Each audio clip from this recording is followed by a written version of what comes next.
Welcome. Hello, and welcome again to the Zonta Club of the Santa Clarita Valley's Life Forward Workshop. Empowerment, Recognize Unhealthy Relationships, and Create Boundaries with Tracy Terrace. Thank you for joining us for this workshop this morning. I am Beth Heiserman, Vice President of the Zonta Club of the Santa Clarita Valley. I would like to introduce our club's president, Nicole Miller. Thank you for joining us. If you have any questions during the presentation, please type them in the chat.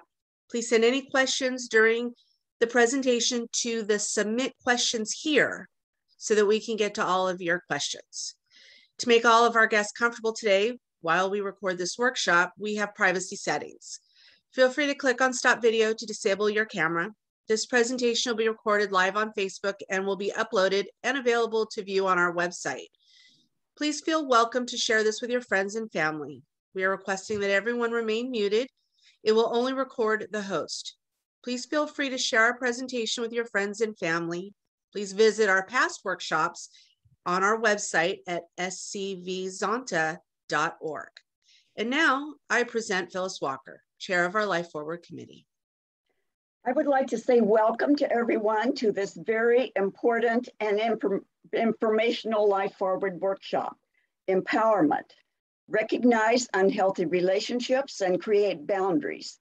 It gives me great pleasure to introduce our speaker, Tracy Terrace.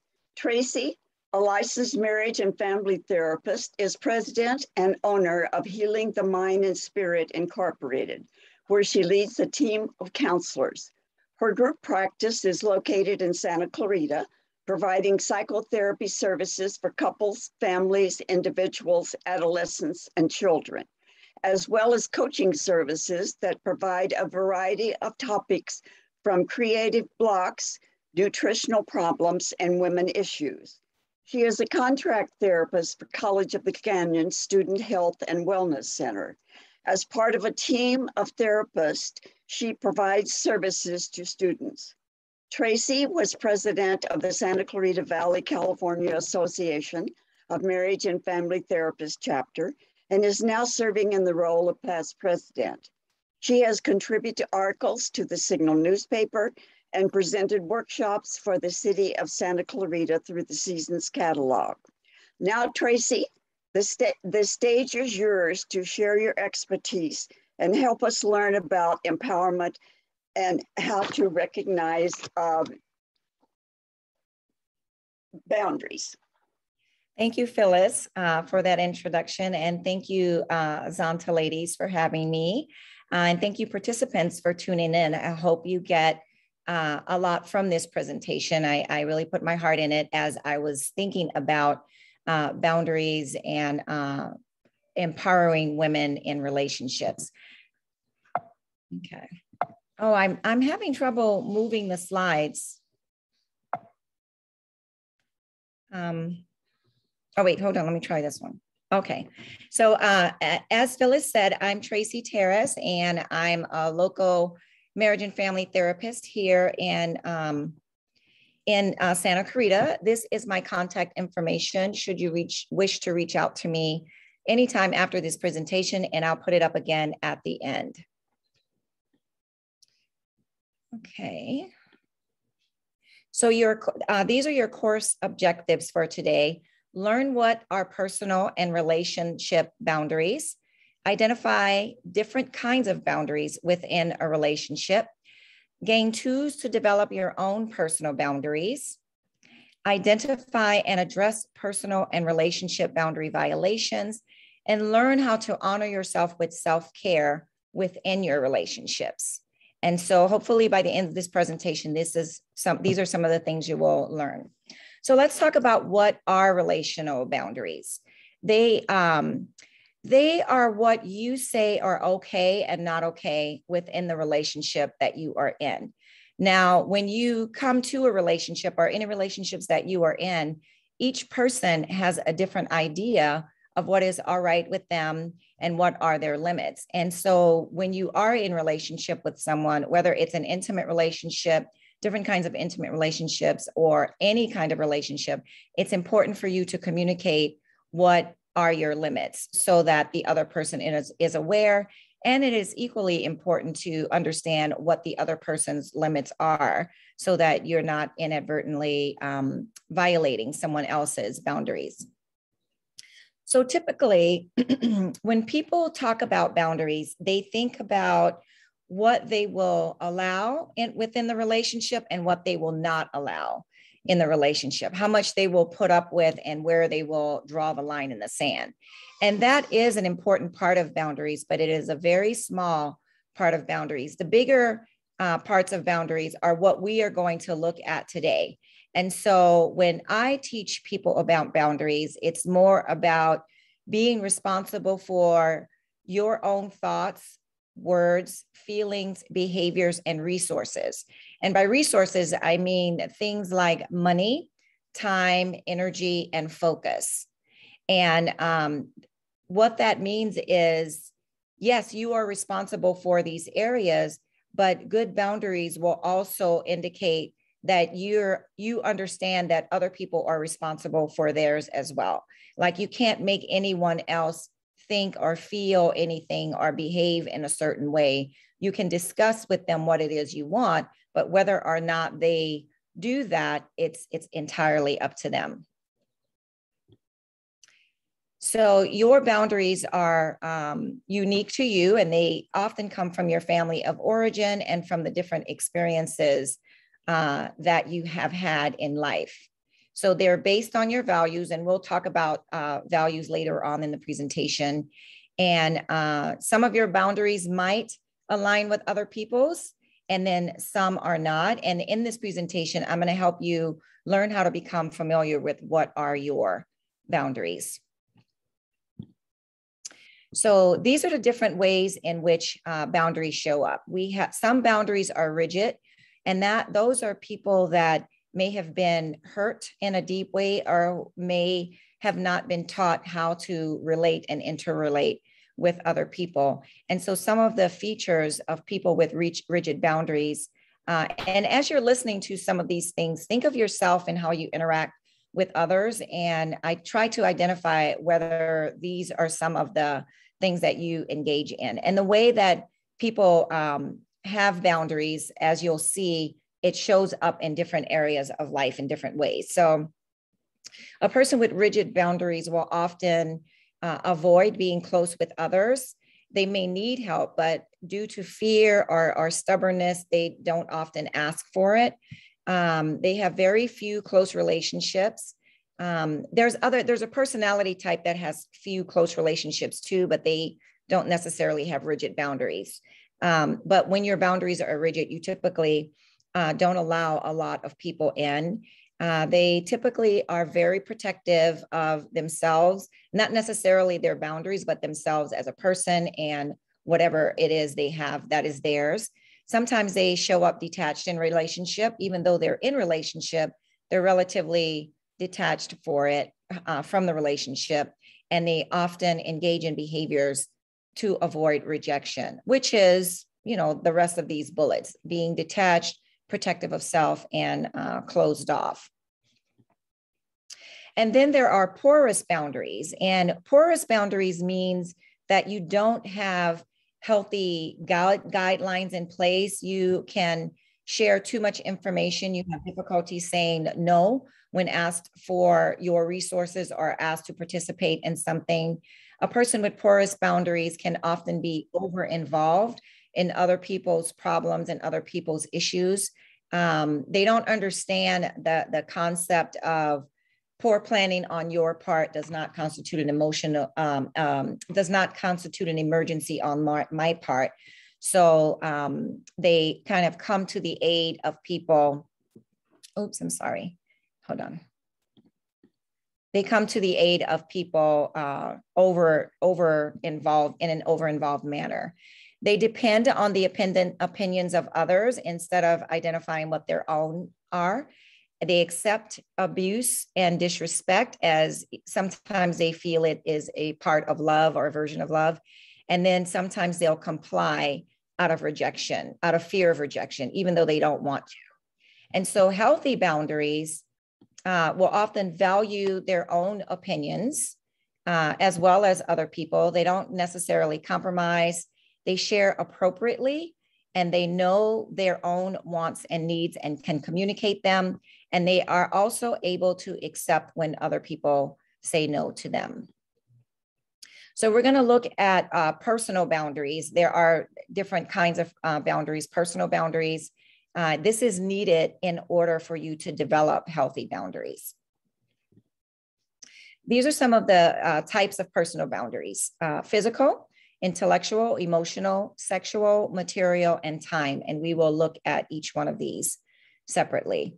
So physical boundaries apply to your person, this part of you, your personal space, meaning your body, and also your personal space, meaning the things that belong to you, like your home or your car. Physical boundaries apply to physical touch, how much, whether, and to what extent you want another person touching you. And it is also a question that you can ask yourself is, does this feel appropriate to me, even if you do or when you do allow physical touch? Some of the violations that you'll see when your physical boundaries are being violated include people touching you when you don't want them to, like either when you're stating it no with your words, and or if you're demonstrating it through social cues by backing away. Another violation of physical boundaries is when people come into your personal space without your permission by either getting too close to you for your comfort or going through your personal belongings. And a lot of times you'll see violation of personal belonging space is when someone comes into your home or when you live with someone in a roommate type situation. Intellectual boundaries refer to the thoughts that you have in your mind and to what extent you share your thoughts and ideas, as well as,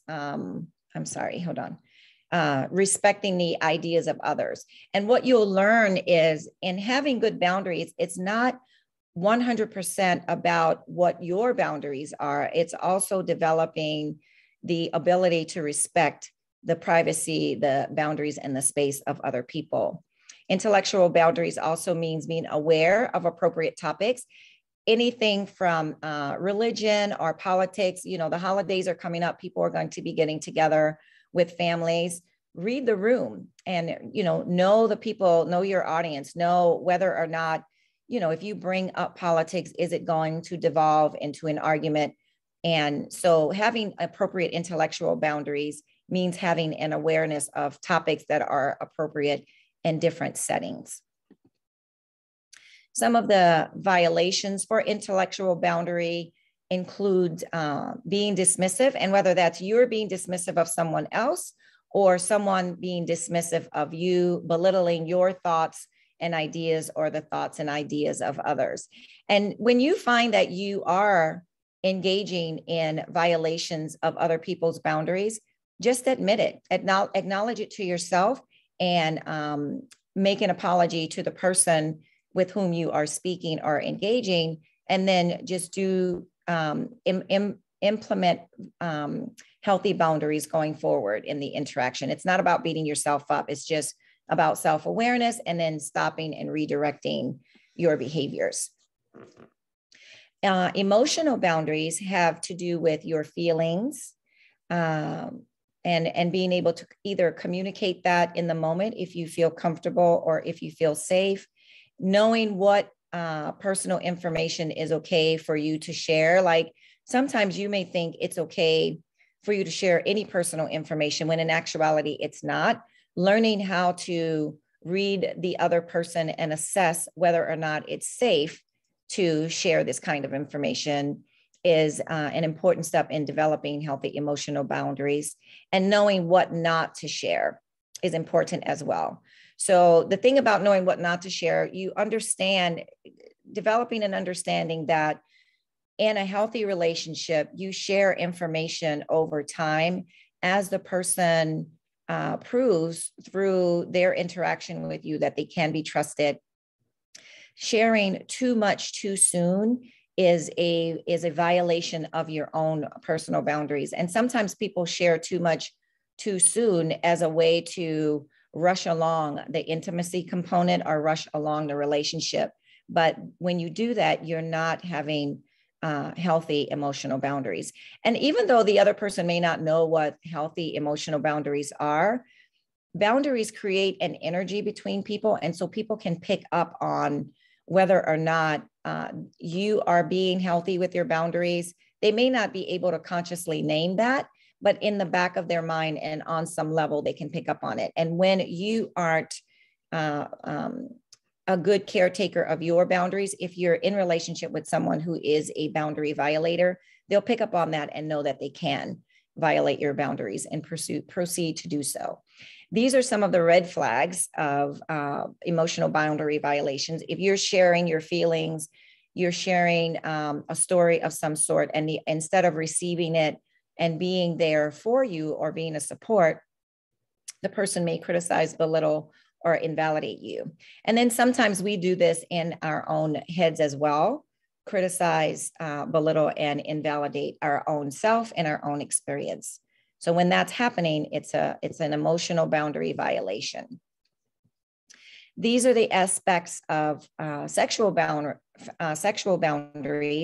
and they go under, some of the things that fall under healthy sexuality include emotional, intellectual, and physical boundaries. Some of the things that we talked about before, when you are in a sexual relationship with someone, these are all the components that play into that. It's not just a physical component. It is also emotional and intellectual as well. With healthy sexual boundaries, there is give and take. There's a mutual understanding of what the limits are and what the boundaries are of each other, one another. So, and in healthy sexual boundaries, there is also mutual respect of the limits and desires of what needs to, or what both parties want to take place. Some of the sexual boundary violations include pressure to engage in things that you don't want to engage in, even if you've already been in a relationship with this person sexually. All of these apply. Unwanted sexual touch. Just because you are a sexual partner with someone, it doesn't mean that they have access to you anytime they want. Some of the less obvious ones are leering, and leering is someone looking at you in a sexual way. If you've ever heard the term undressing a person with their eyes, where it's obviously they're looking at you in a sexual way. And if you start feeling, prickly, or your hair standing up, or feeling uncomfortable, understand it, like listen to that. That's your gut telling you that you're not being respected, or someone is trying to violate your sexual boundary, or violating it. And also making sexual comments. Nowadays in the workplace, there's been a lot of training to help people not do this, to understand what this is, but you can encounter people making sexual comments, and it could be as benign as the other day someone said to me, a guy said to me, when I wore my hair longer, I was able to get a lot of chicks or whatever, and it was completely inappropriate and not in the right setting. So things like that can sometimes, they're like open doors, like people are testing you to see how you respond, because if it's benign, a lot of times it'll move into more and more arenas that are more and more inappropriate. So it's better to nip it in the bud when you first see it happen, or you first experience. Material boundaries refer to your money and possessions, what belongs to you. And it could be anything from your home, your car, your bicycle, whatever is yours. It's up to you to share it with other people. Healthy material boundaries means that you know right away what you will share and what you will not, and with whom you will share it. And you are comfortable in expressing the word no to people that do not fall within that range. Material violations, boundary violations include someone stealing or you stealing, damaging other people's properties, and then being pressured for you to give your resources or your materials or loan your resources and materials to other people. And this could be, oftentimes family members will do this, but sometimes it happens with people that you barely know, people with whom you've just started a relationship. So especially in those cases, know that this person probably doesn't have a good grip on boundaries in general, and definitely not a good grip on our understanding on boundaries, material boundaries specifically. Time boundaries include how you use your personal time. So if someone is asking you to spend your time on something that they want you to spend your time on, if you're okay with it, if it wouldn't impede whatever it is that you have on your calendar or whatever responsibilities you have, saying yes is a time boundary, but as well as saying no. So healthy time boundaries for yourself means giving yourself margin, understanding what it is you have to do in that day, and not putting yourself in a position where you're frazzled, you're running late, you're just getting upset with yourself because you didn't give yourself enough margin to get things done. And some of the areas of this include work, relationships, and entertainment. Work is obvious, getting to work on time and making time to do the things that you are responsible for. Relationships, making time for the people in your life. If you agree to meet a friend, making sure that you set aside the time to do that so that you're not rushed and hurried or trying to end it before the allotted time that you and the person agreed upon. Same with entertainment. If there's some place that you need to be or that you'd like to go for entertainment, give yourself time. Like most of us live in LA, we know that there's a traffic component. So having good time boundaries means setting up enough time for you, even in times of getting to entertainment or entertaining.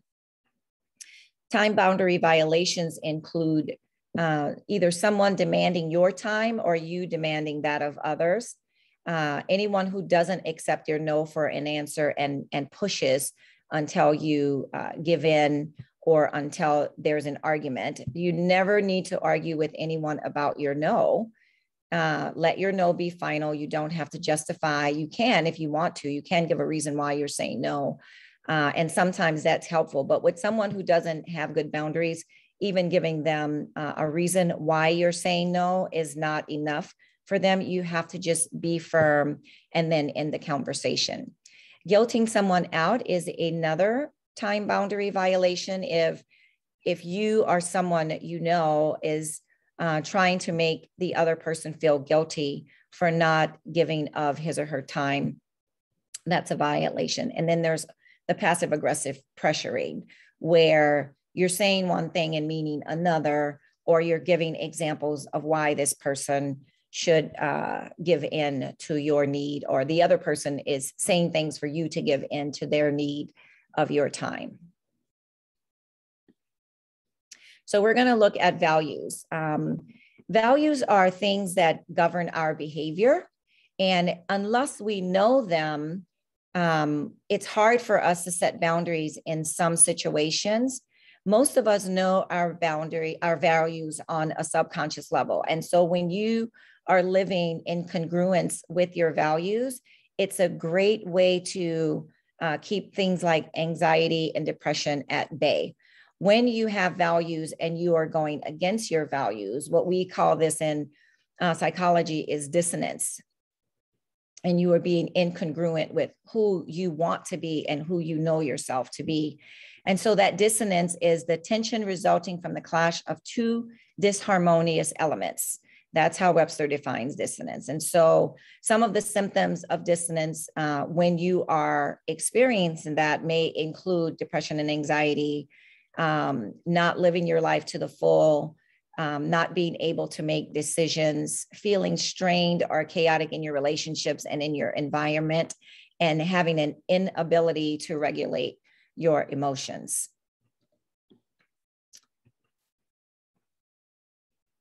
So I included an identification tool for you if you have access to it, if you could take it out. This is a tool that I use in my private practice. A lot of times when people come in for therapy. There's a lot of different things that have gone on in their life to put them in the place where they are now. But one of the tools that I use to help them identify how they got to where they are or what's going on in their life to encourage the disharmony or encourage the dysregulation is I'll have them identify their values. So the next couple of slides are common values that we have. And I'm going to give you guys a few minutes. You should have a handout. And so we're going to go through some of the common values, and then I'm going to walk you guys through the intervention as I do it in my private practice. And sometimes I do this with the students at COC as well. So these are some of the common values: love, wealth, family, morals, success, knowledge, power, friendships, free time, adventure, variety, calmness, freedom, fun, recognition, nature, popularity, responsibility, honesty, humor, loyalty, reason, independence, achievement, beauty, spirituality, respect, peace, stability, wisdom, fairness, creativity, relaxation, and safety. Okay, so we're going to do an exercise of exploring some of the dissonance. So what I want you guys to do is identify, look at the worksheets that you have and check off 10 of the ones that you think are your top 10.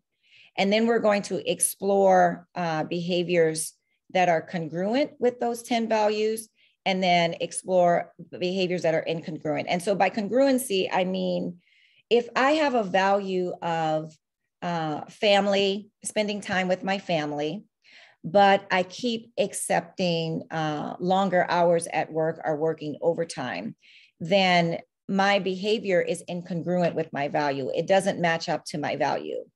If I tell my boss, no, thank you, I need to be home by 5 o'clock, and I do that more consistently than giving in, then my behavior matches my value.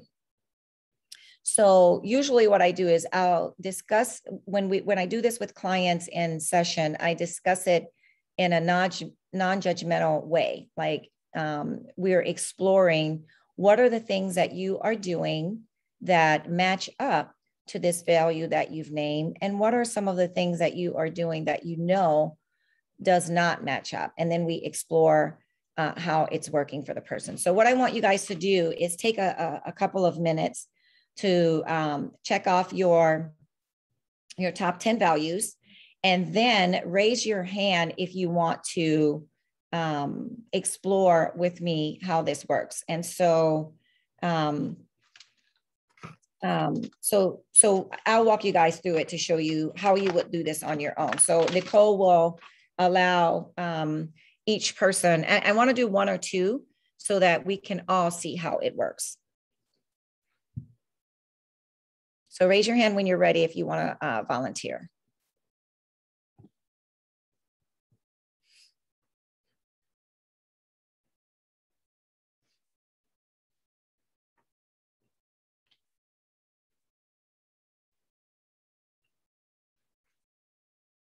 And Zonta ladies, you guys can do it too if you just want to be a model for the participants.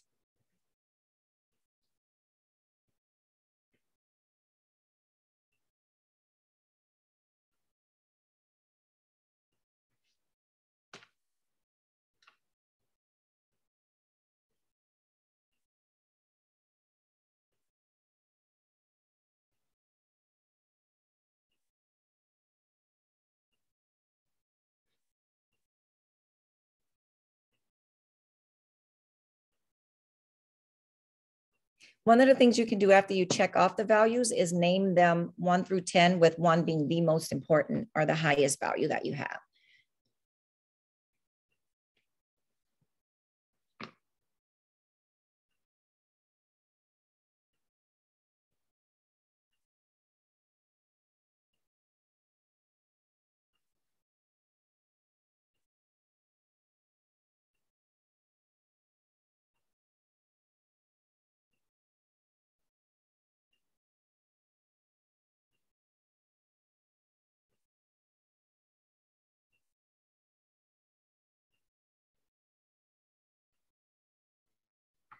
it looks like we have someone who wants to share. Okay. Heather wants to share. Would you like her to unmute and talk with you? Yes. Okay, go ahead and unmute Heather. Hello. So I hope that my dog does not bark in the background. I apologize in advance if she does. My top 10 values are stability, safety, achievement, relaxation, calmness, free time, friends, recognition, spirituality, and creativity. Okay. So let's pick stability and creativity. So if you don't mind, or maybe you can pick the ones that let's choose one of the values that you've named that you feel like match the behaviors and the choices that you are currently making in life, and then share as much as you feel comfortable what that looks like for you. I definitely have to go with stability. Okay. I have my job that I go to every day, and then after work I normally try to go to the gym, and just my routine is one of the things that's really helped keep me grounded. Okay. And then I thank you for sharing that, and that is an excellent congruence. If you want stability, having a job and keeping yourself healthy is definitely two ways of doing that. Is there anything that you're doing, Heather, that you don't mind sharing with the group that may be incongruent with your stability, like any choices that you make that are not in line or do not match up with your value of stability?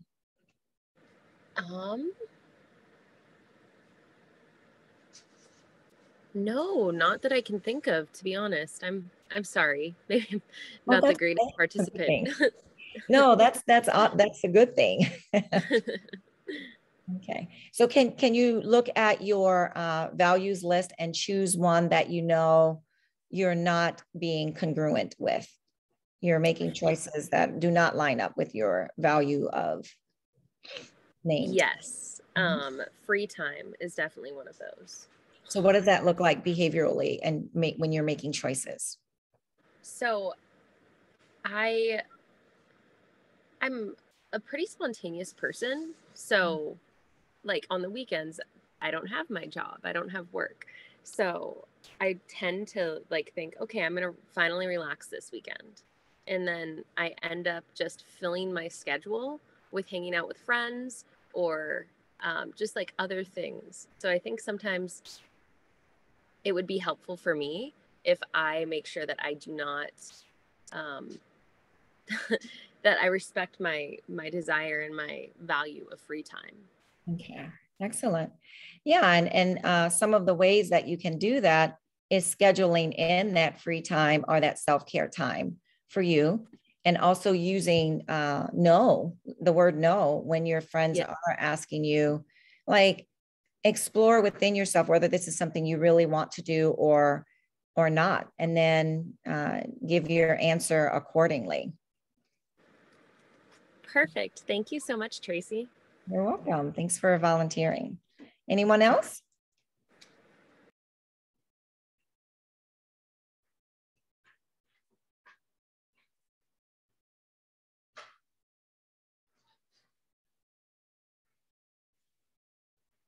Don't be shy.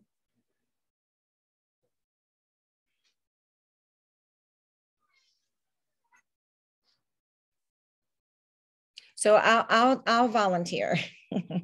So stability and creativity are two that I share with Heather. And one way that I am congruent with stability, my value of stability is the same thing, getting up and going to work every day, making sure that not only the work that I'm doing is providing stability for me and my family, but I also try to teach that congruence with people that I serve and exploring with them what are some of the things that create that stability for them and what are some of the things that get in the way of that. And so what that might look like is once I have rapport with a client, if I am able to identify something that's going on for them, if I know that stability is also value of theirs, I will kind of challenge them and point out what that looks like, or point out to them some of the behaviors that they're engaging in that do not seem to resonate with their own value of stability. For my creativity, I'm a writer. And so sometimes I choose behaviors that are congruent with that value by creating, like sitting down and taking the time to write. And then sometimes I don't. When I have free time, I might find myself watching Netflix or watching movies instead of taking that time to engage in that value of creativity. Okay. So anyone else before we move on?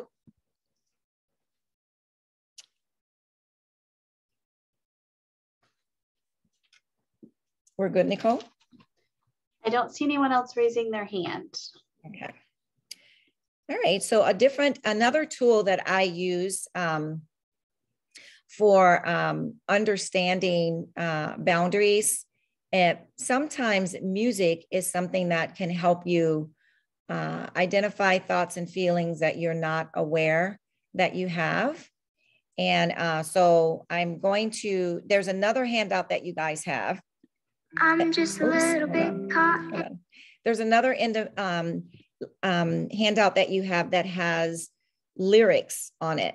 And so what I do with this in my private practice is the client and I will listen to a song and I will provide lyrics to the song so that while they are listening to it, they will highlight the lyrics that stand out to them. And then we will discuss and explore why these lyrics stand out. Sometimes people aren't aware of the why, they just have an emotional connection or feeling. And in our exploration, we go through it together. And so at the end of this exercise, I'm going to ask for volunteers to share some of the things that they highlighted. So if you could highlight the lyrics that stand out to you, if you have it printed, and if you don't have it printed, kind of jot down the lyric that you would want to share and why that stands out to you. And again, this is to help you identify and explore your thoughts and feelings.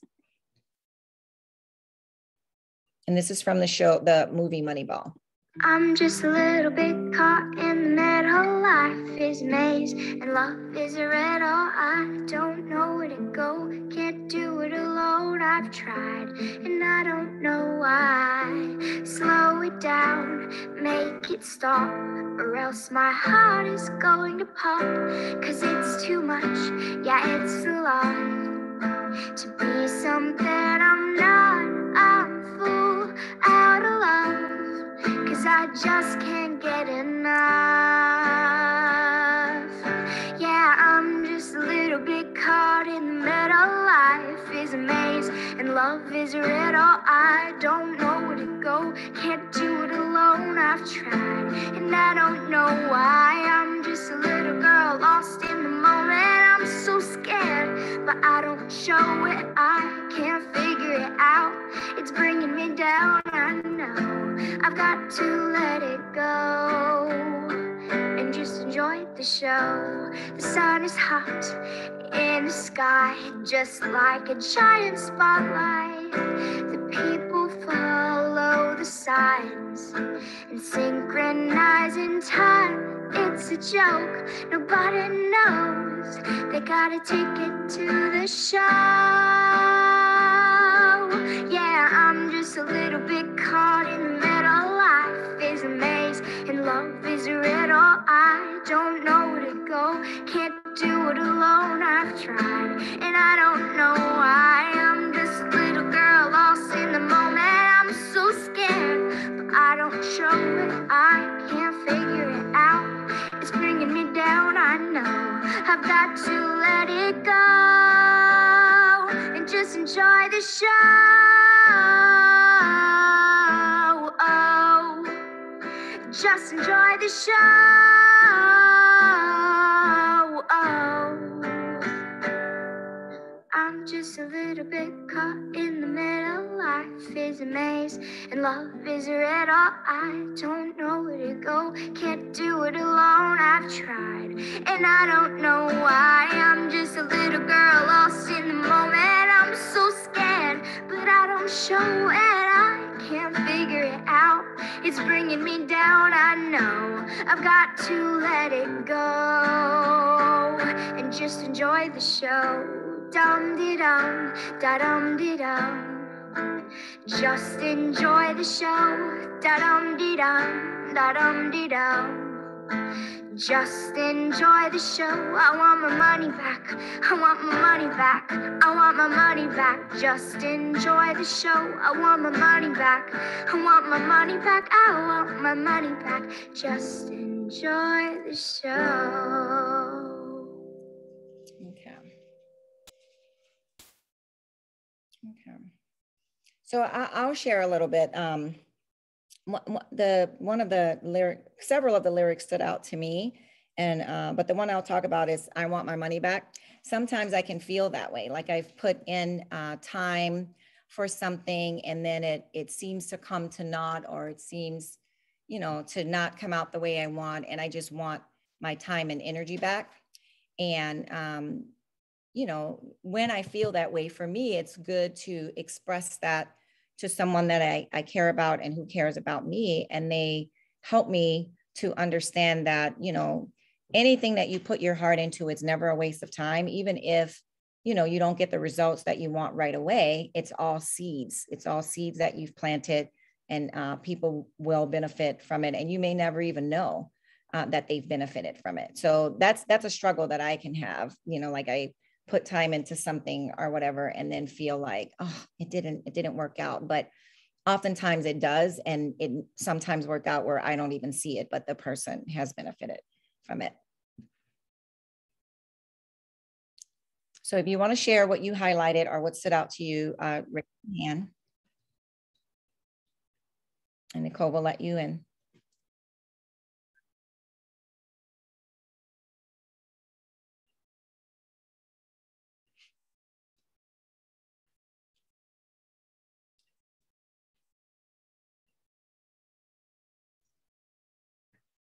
I've put the lyrics in the chat. I'm hearing that some people don't see them, but I can't send them directly to people. I don't seem to be able to do that, but I can only send them to everyone. Mm-hmm. So if you go to the chat, they should, when you click on chat, the document should appear there to everyone. I don't know how to do it in a different way unless we bring the lyrics up on a share screen. I'm sorry. Well, if whoever's asking that question, think about the lyric or lyrics that stood out to you, even if it isn't the exact lyric. If you could share the sentiment of the lyric and how it is impacting you right now. So you don't have to have the exact lyric, just what you remember from the song that is touching your heart or bringing up something for you.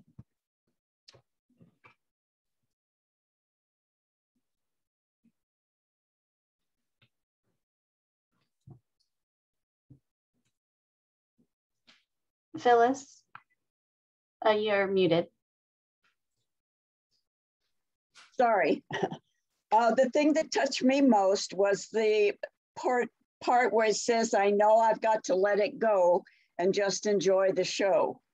Just enjoy the show. So that is my life's motto, I guess, of letting go those things that I can't do anything about and that bother me greatly, but just let them go because they are what they are. Oh, yeah, awesome. And if we were in session, Phyllis, what I would do is explore with you, what are some of the things that you feel like has been hard to let go or that you don't let go, and then it causes whatever is going on with you in that session. And so that I want you guys to think about that too, like in these lyrics, what are some of the behaviors, because your behaviors and the choices that you make are the things that dictate the direction of your life. Sometimes it feels like it's other people, and maybe other people are contributing to it, but at the end of the day, you get to decide, what it is you will allow in your life and what you will not.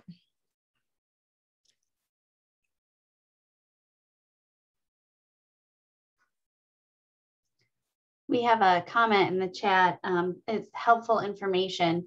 Want my money back when have helped and not reciprocated. Got to let it go. This gives me a message. What message does it give you? Commenter. It's Anna. She sent the message to everyone. I'm not sure if she feels comfortable unmuting and speaking.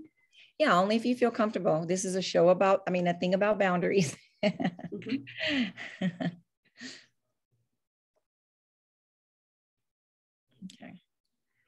So yeah, you guys can use this as, and you probably already have when you were a teenager, or when you're driving along in your car and you're listening to a song that resonates with you for some reason. Check in with yourself. Ask yourself, what about this song is resonating and what's coming up for me?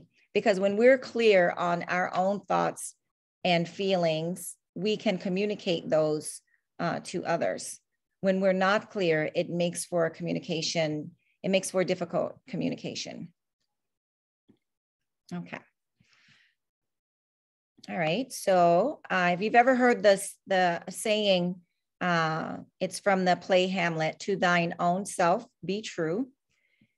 In order to set healthy boundaries, you have to know yourself. You have to know your heart, your wants, your desires, what's okay for you and what isn't, and then be able to communicate that with other people. So now we're going to we looked at personal boundaries. Now we're going to look at relationship boundaries and how you recognize or cultivate those as well. And this part of the presentation also has a little bit of interaction.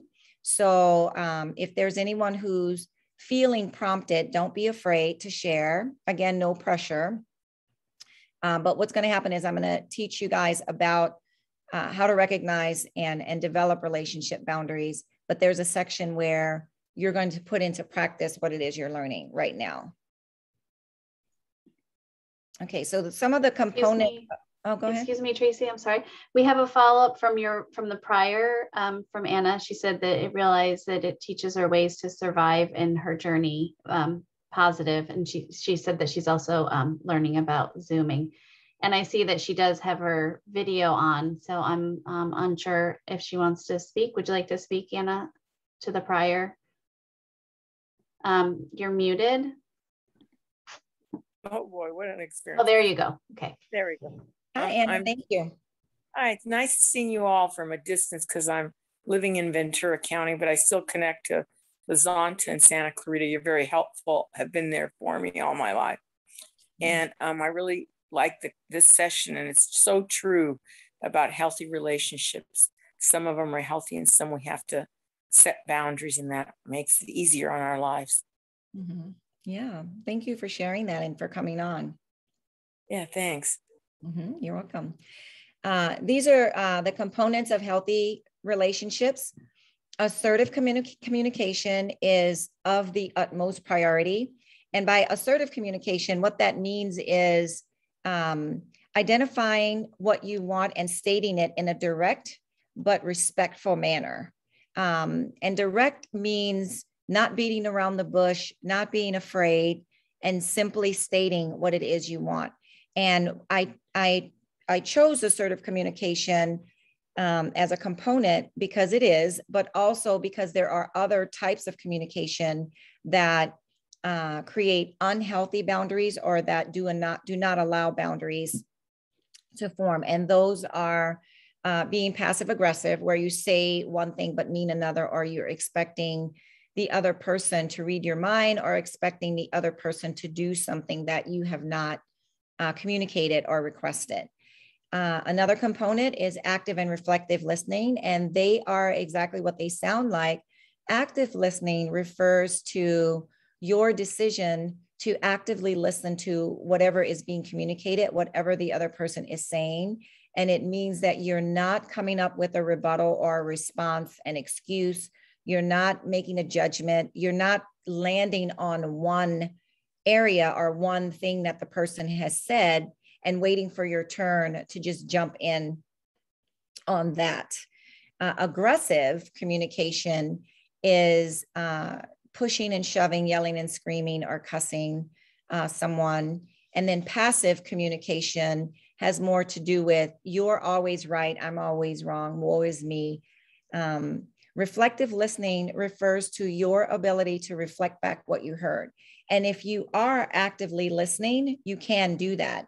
A lot of people end up in arguments because one person will bring a communication, the other person will respond with something that they heard, but that the other person didn't say. And then the person that brought the communication will often state, but that's not what I said. And then they end up arguing about what wasn't said or what wasn't meant. Active communication and then reflecting back what you heard helps you to avoid that. And so being mindful of these two components of communication. Another component is that both parties engaged in the communication have respect for one another. Being honest and open, that when you're an honest person, and if you're dealing with an honest person, that is a foundation for trust. We talked about boundaries with regards to your thoughts, words, feelings, and behaviors belonging to you. Acceptance of responsibility for your own emotions. That's a component of healthy relationship. Being kind, showing compassion, being empathetic, showing warmth, and having fun. All of those are different components of healthy communication. These are we're going to go through the 10 elements of a healthy relationship. The number one, it is not fear-based. If you're in a relationship where you are afraid to be yourself, you're afraid to express yourself, you're afraid to be truthful or honest, any relationship that has fear as a basis, the rest of these elements are not going to come into play. And so when your relationship is not fear-based, you feel comfortable and okay in sharing what is true for you. There is a sense and an energy of trust, and you know that it is okay to disagree with the other person. Number two is being a champion of one another's goals, like a proponent of the other person's goals, and the other person is doing that for you as well. There is a balance of togetherness and separateness. A relationship, no matter how close, can have too much of either of these. And when that happens, you're not necessarily in a healthy relationship, or you might be in a relationship that's kind of healthy, but there's elements that's unhealthy. So it doesn't make it a healthy relationship. And so by a balance of togetherness and separateness, what I mean is of course it's okay to have a relationship with someone that's your soulmate, or a really close relationship with someone. But if you're together all the time and one can't move or breathe without the other, like Hollywood portrays that as true love, but what we call it in psychology is enmeshment. And enmeshment happens like when you have a relationship, whatever relationship you are in, you can be as close as you want to be, even as close as this. And so this is typically reserved for husband, wife, or intimate partner relationship, parent, child, grandparent, child, or siblings. But when you start doing this, where one person begins to bleed into another, where you don't know whether the thoughts and feelings you have are yours or the person with whom you're in relationship with right now, or if the person is expressing something and you're thinking that's how you feel, but you don't really feel that way, that's enmeshment. And so one of the things to avoid enmeshment is having a healthy dose of separateness. Now, in a relationship, especially if it's a married relationship or an intimate partner relationship, there can be too much separateness. And what that might look like is two ships passing in the night, or two people that are supposed to be, are proclaimed to be in a partnership, having their own directions, regardless of what the other person is doing. But in a healthy relationship, the fourth component is you can be you, and it's okay for you internally. And it's also okay for the other person as well to be you. Like, you're not getting into arguments over who you are as a person.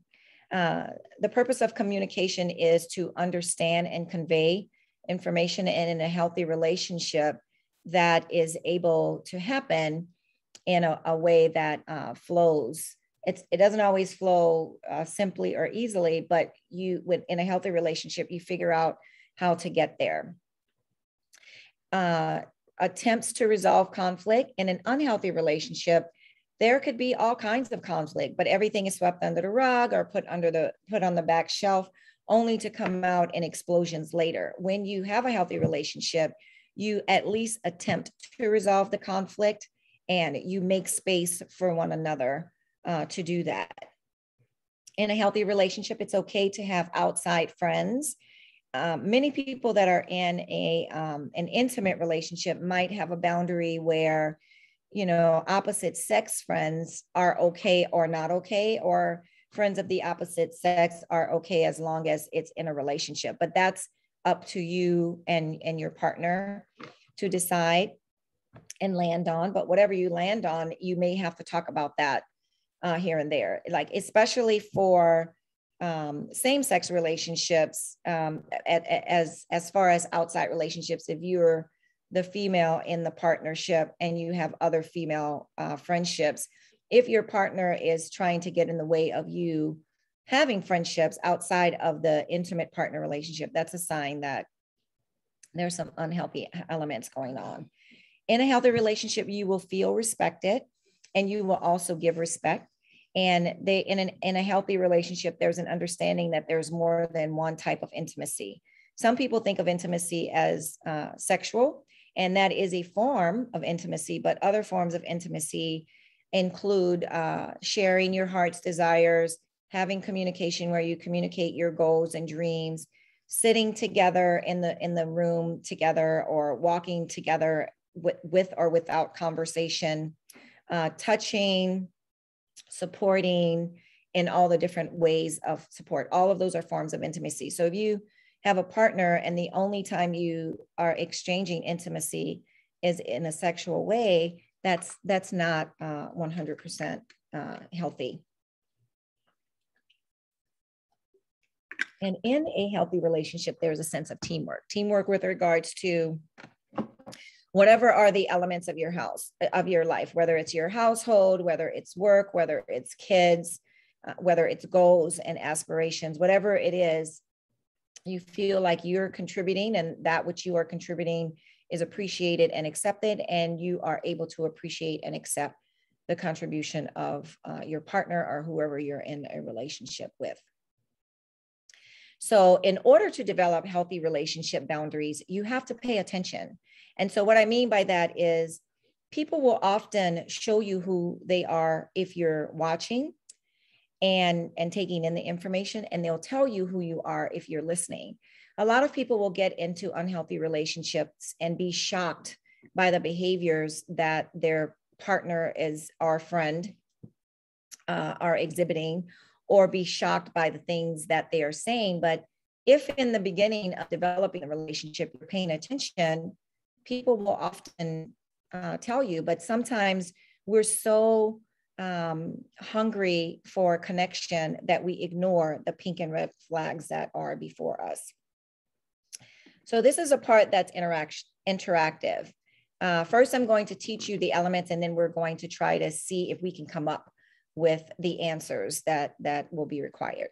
So in setting boundaries in your relationship, you have to use your voice. If you're not comfortable with something, stating so, because people can't read your mind. And if you just kind of laugh it off or shrug it off, they may not understand that you're not comfortable with this. These are some of the phrases that you can use. If you don't want to participate or be bothered, say no, or you can say maybe some other time. This is not okay with me. And in any of these, you don't have to be angry about it, but you should be firm so that the person receives the communication clearly. I'm not comfortable with participating in that. If it's something that you said that you would think about, don't use that time as a way to wiggle out of it without expressing your boundaries with your words. Come back and let the person know what you've decided. I've decided not to, or I'm not available for that. This isn't going to work for me. I don't want that. And then the biggest boundary setter of all time is no, please stop. Even if it is just a conversation and it isn't anything beyond that. So how to show up. When you are setting boundaries, be confident in the way you're standing. Don't slump over and, you know, avoid using eye contact. Look the person right in the eye. Be mindful of your tone of and volume of voice. You want to be respectful because you want to receive respect, then show respect. You don't have to yell to get your point across. And giving the silent treatment, that's a passive aggressive form of communication, and using put downs is an aggressive form of communication. And remember, the healthy forms of communication is the only one that's acceptable is assertiveness, where you present what it is you want in a direct way without beating around the bush and being respectful in how you're stating it. Think about what you want to say and plan it, even if you have to write it down, even if you have to run it by a friend.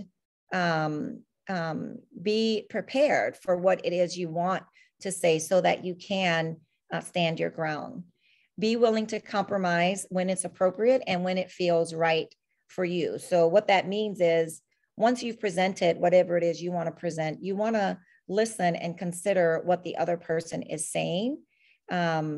You don't have to compromise. This is just know that a little give and take is also part of a healthy relationship. Some of the benefits of a healthy relationship include less stress, better health, healthier lifestyle choices, greater sense of purpose, and longer life. And these are all in the research. This isn't just something that I've noticed, but I have noticed it in working with people, because one of the biggest stressors behind your work is your relationships. Like it could be, if your relationships aren't healthy and you don't have healthy boundaries, it can impact your health in a negative way. It can lead, it doesn't cause you to make unhealthy choices, but it can lead you to make unhealthy choices in that you start thinking of ways to escape. So for instance, if you're in a relationship that is abusive, escape might be shopping, it might be drinking, it may be avoiding, so choosing all of these lifestyle choices that are not the healthiest for you.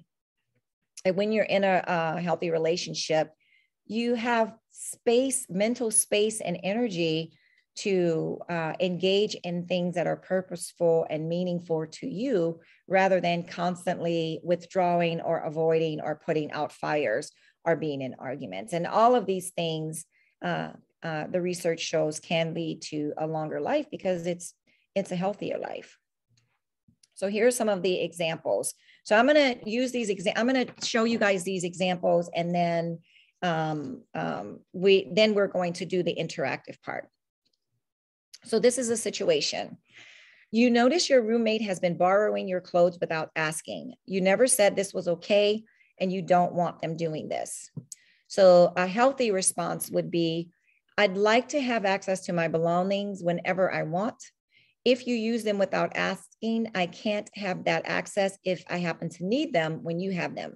Please ask me before going into my closet. And again, being assertive and direct, but respectful. Your friend calls you at 10 p.m. to complain about her work environment. You need to wake up at 5 a.m. to get ready for and commute to your work. What do?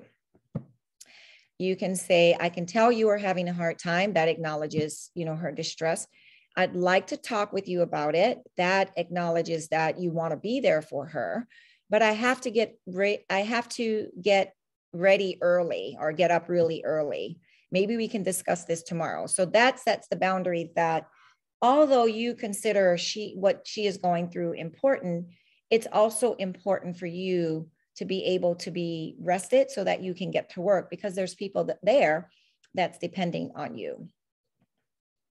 Okay. Oh, I don't know why it's doing this, but let's see. Okay. So now we're going to practice.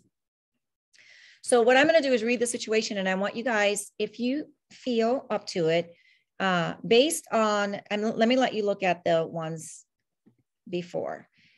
So based on the way these responses are, I want you to come up with a response to the situations that are presented. And they don't have to sound like this, put them in your own words and in your own voice. So here's a situation. You agreed to meet a friend at a movie you'd been looking forward to seeing. This particular friend is chronically late to most things.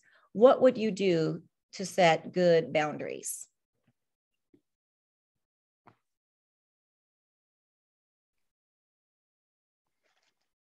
Or what would you say?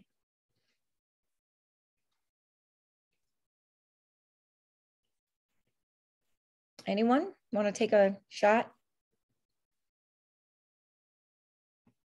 Go ahead and unmute if you would like to come up with a How would answer. you handle this friend?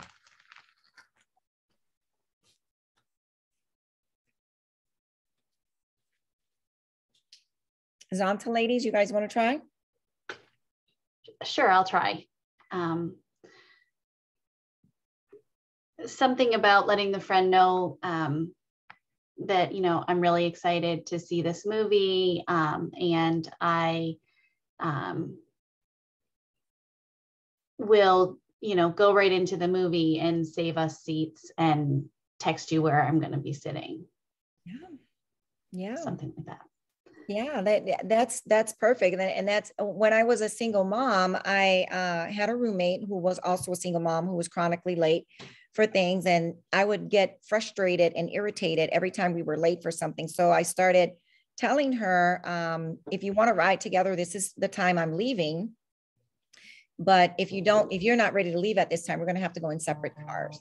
And so then I held to that. And eventually she started being more on time with things.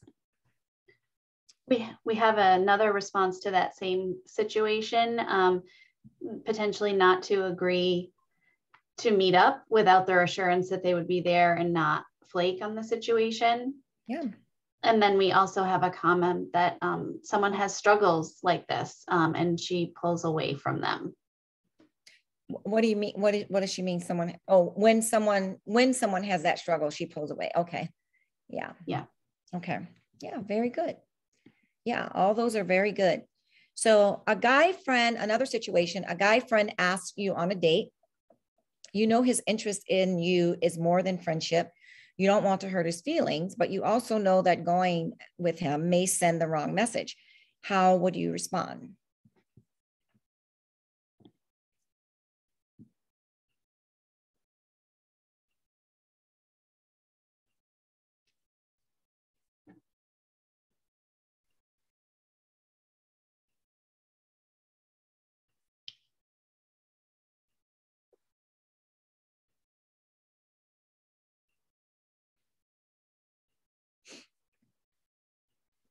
Anyone?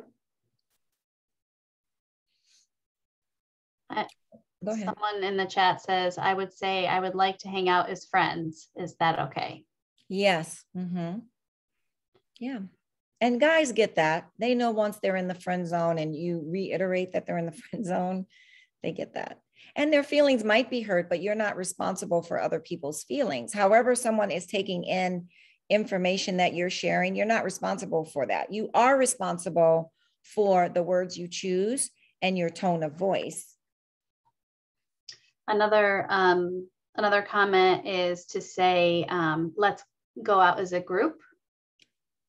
Excellent. And another comment that I'll invite someone else. Excellent. Yep.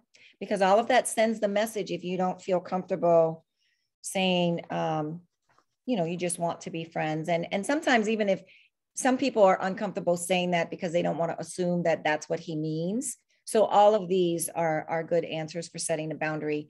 And the ultimate boundary that you want to set at the end of the day is you don't want to agree to do something that you don't want to do, that you don't feel comfortable, because a lot of women will go ahead and go on the date because they don't want to hurt their feelings. So like all of these responses are ways of communicating that you're not interested in that way. Okay, your boyfriend asks you to borrow money. You only have enough to cover rent for you and your kids' apartment. How would you respond?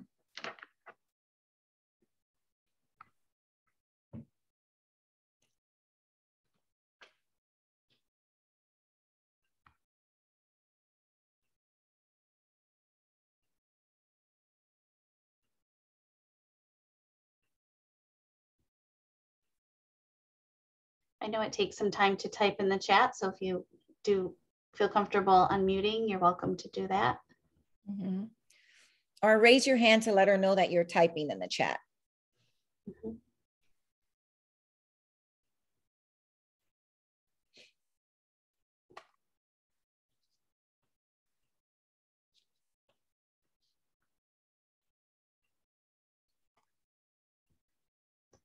We have a comment. I really wish I could help, but I'm struggling myself right now, and maybe ask how his work is going. Mm-hmm. Another suggestion is I do not have enough resources to lend out any additional money. Nice. Yeah. Excellent. And on, is there another comment? Nope. Okay. On that note, if you're a single mom and you're in relationship with someone that is asking you for money, that's at least a pink flag with regards to his not being understanding of your position and your struggle, because anyone that's going to come into your family should not come in as if they're another child of yours or another person that needs resources from you, but should come in wondering and, you know, figuring out how they can contribute to what you are trying to do, rather than putting you in a position of asking for your resources, because you're supplying your resources for yourself and your children. Okay, I have a couple of more. Situation: you've had to miss work for a medical procedure. When you return, a coworker asks, "What's up?" You feel uncomfortable sharing personal information. What can you do, or what can you say?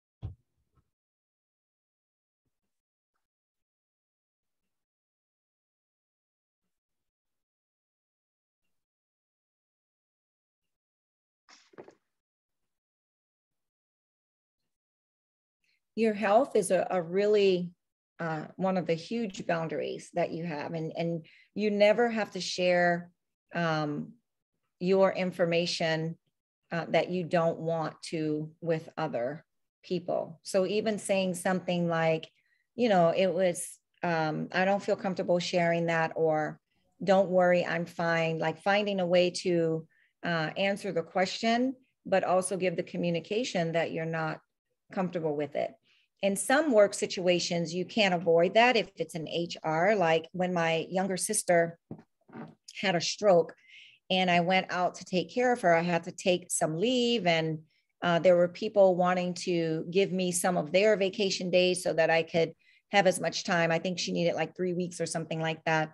And in that situation, HR needed to know what was the problem. So they needed to know from me, you know, why I was leaving the state basically and wouldn't be at work for. And so then I supplied that information to them, but that's different because it's work, and it is my trust that HR, the people in HR, would not share that with my coworkers. So just knowing what the limits are. We did have a few responses to that one as well. Okay. I would like to keep personal things to myself and keep it separate from work. I needed some me time, and I appreciate your concern for me. Very good. Yeah, you guys have good boundaries. So the next situation: a coworker asks you to work her shift on a certain day. You already had plans for your day off and don't want to do it. How do you respond?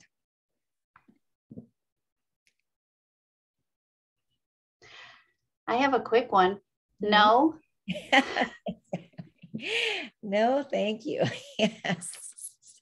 Especially if you had plans for your day. I mean, if you're in a situation where, you know, the extra money would be welcomed and you have the time, by all means, but it's at the end of the day, it's up to you. It's your time that someone else is asking for.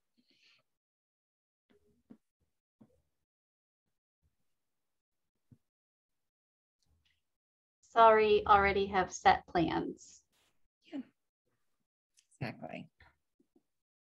And the last one, a male friend asks if he can move in with you for a couple of days, but your boundary is to not have adult males living under the same roof as you and your children.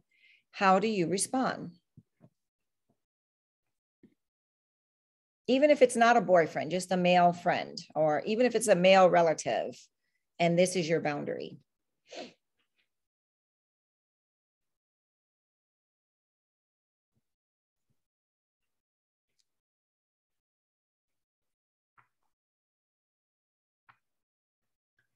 Definitely no. It seems like the response is written in the situation, in that to say, I'm sorry, I don't allow adult males to live with me under my roof with me and my kids. Exactly. That your truth. And, you know, at the end of the day, when setting boundaries, it's often helpful for you, whether the other person likes it or not, to express your truth. Mm-hmm.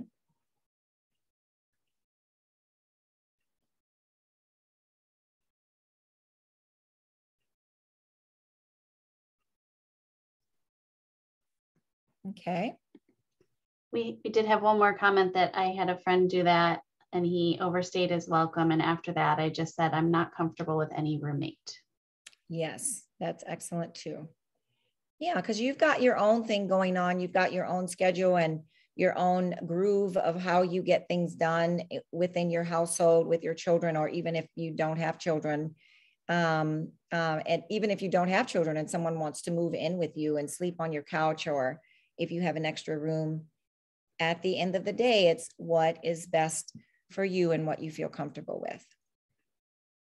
So in order to set good personal and relationship boundaries, you have to take care of yourself.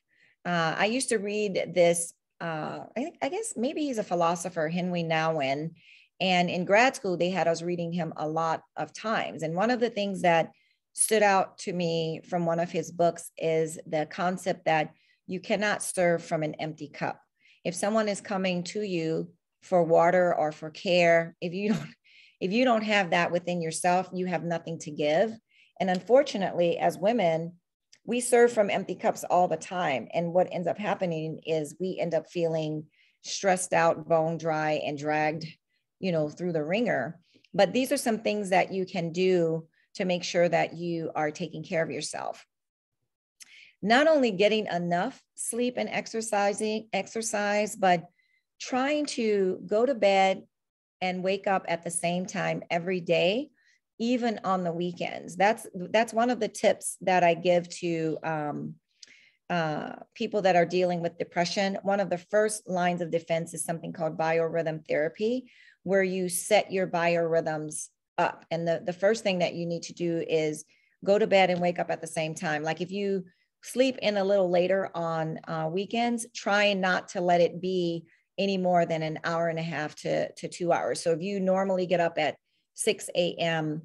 on the weekdays and you want to sleep in, and like if you're able to get up at 10, 11 a.m. on the weekends and it doesn't affect your mood, then by all means do that. But if you struggle with mood issues or a mood disorder, definitely trying to keep that weekend getting up no longer than 2 hours, because it just resets you for Monday, if that's the case. Eating foods that are agreeable with your system. Our food nowadays, that's a whole other presentation, but knowing what agrees with you. And if there's dairy or sugar or flour, whatever the case may be, knowing what is okay and trying to have a balanced diet is just as important as getting enough sleep and exercise. If you don't have a source of joy in your life, find one. Something that you look forward to doing, even if it's not every day, even if it's once a week on the weekends or on your off days, where you're engaging in this activity or this thing simply for the pleasure of doing so. Surround yourself with people who have good boundaries and who honor your boundaries. Usually people who have good boundaries will honor the boundaries of other people. And then identify what in your life needs to go that is not congruent or not in line with the form of self-care that you want to engage in. All right, so to wrap up, here are some tips for setting boundaries. Know what your limits are. And that just means, what do you accept and what do you do not accept? And communicate that to people. Know your values. It may be a good exercise for you to take that value sheet and do the exercise on your own and really think about, what are my values? What are important to me? Because whether you know your values or not, they are governing your behaviors. They are governing your choices.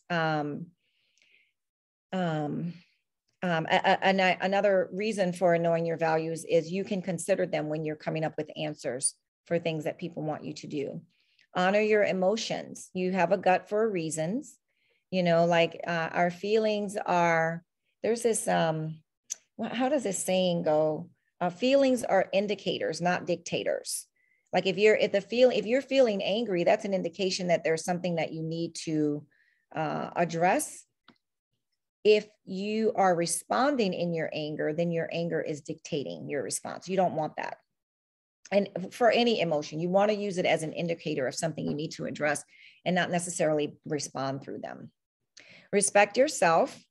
Monitor how much you're giving in. And if you, and agreeing to do something is different from giving in. Giving in is more like, I don't really want to do this, but I'm going to do it because I want to avoid the conflict with this person. And when you are considering, ask yourself, am I putting on the same amount of consideration into what I want to do and for myself as I put into when I'm considering doing something that someone else has asked me? Respect others. You know, when we do decide to do something, acting in collaboration, not at the expense of other people. Using assertive communication by being direct and respectful. And again, minding your body language and your tone of voice when you are using assertive communication. And when you do compromise, you want to stay within your personal boundaries, not going outside of what's okay for you, not going outside of your limits. Be honest with yourself and with other people. If you are a people pleaser, identify that and identify where you typically give in when you don't want to give in, and then engage in activities that's going to help you to grow in that area and stop doing that. So I thought I wanted, like this last thing that I wanted to share with you guys comes from what I call the stages of healing. With regards to these stages, some people never get to the first one. And at any one of these stages, people can stop. Most people don't get to all 7 of them, but at any stage they can continue, and then they could also just get stuck as well. Okay. The first one is awareness, and that's when you say to yourself, okay, I have a problem. And again, some people never get to the realization that they have a problem. Other people around them can see it, and other people may be communicating it to them, but they don't see it. And then there are people that realize they have a problem, and that's it. They don't really do anything about it, and they don't want to do anything about it. The second stage is, I want to do something about this problem. And again, there are people who are aware and they get to the stage where they want to do something, but then they don't really engage in anything. So even though there's a desire to do something, they don't really take the steps. But when you do take the step, the next stage is knowledge. And that's when you either start reading articles, you start buying and reading self-help books, you may talk to a therapist or counselor, or you may seek pastoral counseling, you may seek advice from someone who is wiser than you or older than you in this area, but you're gathering knowledge. And again, knowledge doesn't bring healing, it only brings information. So you can get this knowledge, but then never really develop any aha moments or insight. Insight is the 4th stage of healing. And it says, I understand now why I'm making the choices I'm making and doing the things that I'm doing. But even with insight, if you don't apply what you learn, then it's all just information, and it's all just, you may understand what it is, but without applying, like even some of the things today, if you don't apply what you've learned in your relationships, it's not going to go toward you developing good personal and relational boundaries. The 6th stage says, not only do I know what to do in this situation, but I can discern what is good, better, or best. And wisdom and discernment only comes after a certain amount of application. If you just have areas, stages 1 through 4, but you've never applied, then wisdom about what it is you need to do and discerning what and to what extent you need to do it, it's not going to come. And then the last stage of healing is peace. And peace happens when you've applied it so much that now this is just the way you do life in this area. You're not necessarily thinking through applying the things you've learned. You're not necessarily applying the things you've learned from a choice, conscientious. It's just, this is now your normal state of being. So all of these stages are important. Number 7 is the one that you aim for. What I see in my practice a lot of times is people will, because I'm very application oriented, like I'm very action oriented in my therapy. I'm not just sitting there listening and going, or putting it back on the client. I do put it back on the client, but I also give tools and interventions that they can use in their life.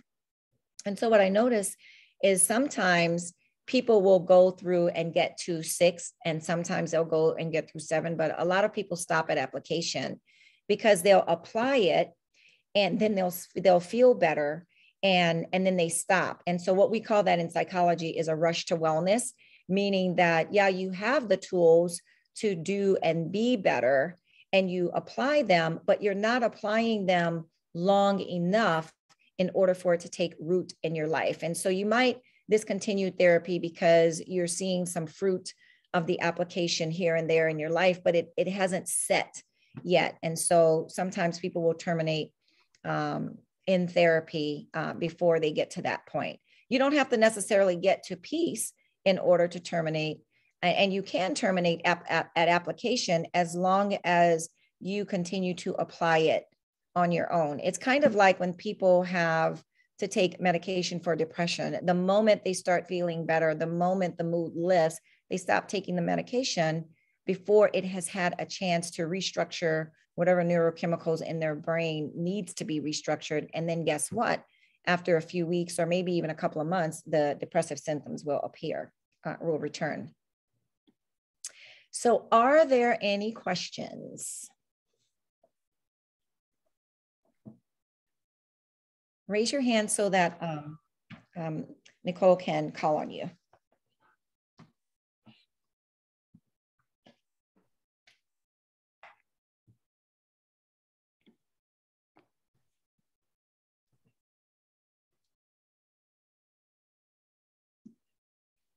You guys are all good?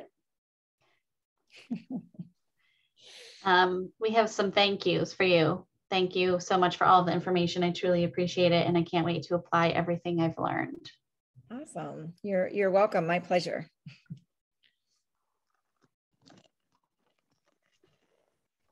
Okay. Great meeting. I'm not seeing any questions. I'm seeing thank yous and great meeting. And thank yous. Okay, awesome. All right, so I will turn it back over to Phyllis. Thank you guys for listening and taking in the information. I hope it serves you well. So I'll turn it back over to Phyllis.